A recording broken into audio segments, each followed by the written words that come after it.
J'ai besoin de toucher sa peau pour savoir si nous sommes compatibles. En 2008, l'âge des enfants, le rapport avec la nature et la profession des victimes adultes, c'est assez troublant. Un autre dossier portait sur une histoire d'abeilles et de prophéties. Vous ne remarquez rien? La violence s'exprime rarement dans la créativité. Lancège. Tu ne dors pas?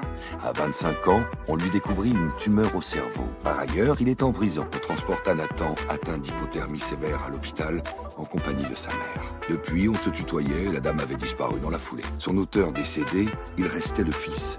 Une piste intéressante. Je me surpris à compter 49 petits tiroirs en me demandant ce qu'ils pouvaient contenir.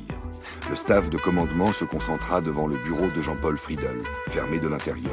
Pas vraiment. Coincé sans pouvoir bouger entre un jeune loup au costard 3 pièces, qui lisait un rapport rempli de chiffres et un vieil hindou très digne qui semblait méditer, la jeune femme comprit qu'elle en avait trop dit. Il prit contact avec 10 thérapeutes afin de leur confier une mission de profilage, profession qui n'existait pas en France, dit Marcus Comte avec fierté.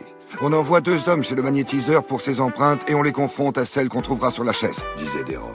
Je relevai mon oreiller et jetai un œil à l'extérieur.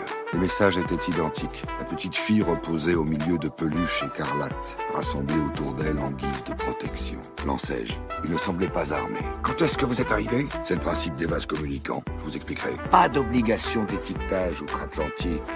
Le porte-parole du ministère de l'Agriculture français a d'ailleurs reconnu que la majorité des bêtes élevées en France sont alimentées en plants génétiquement modifiés. Avec 52 crimes à leur actif, il ne se rendrait jamais, estimai-je. Vendredi, l'autre sortit de l'ombre. Des sillons rouges zébraient son visage, des oreilles au menton. Je me penchai par l'ouverture et observai le mur. Et tu peux m'en dire plus? J'ai tout de suite identifié l'écriture de ce qui doit disparaître. J'observais la jeune femme. Une affaire simple, le père meurtrier, disait le contraire de ce qu'il ressentait réellement. Absolument pas, souffla ma mère. Il s'assit sur son lit, déchiffra les graffitis notés par les anciens détenus sur les pieds de la table et prit une cuillère. Friedel, dépassé, sans expérience, ne pouvait pourtant plus reculer. La date? Demandai-je. Si je ne le trouvais pas avant qu'il me confonde, je n'aurais pas laissé ma carte. Salény conclut, mais peut-être un peu autiste. Il était capable de dire combien il y avait de coquillettes dans une assiette.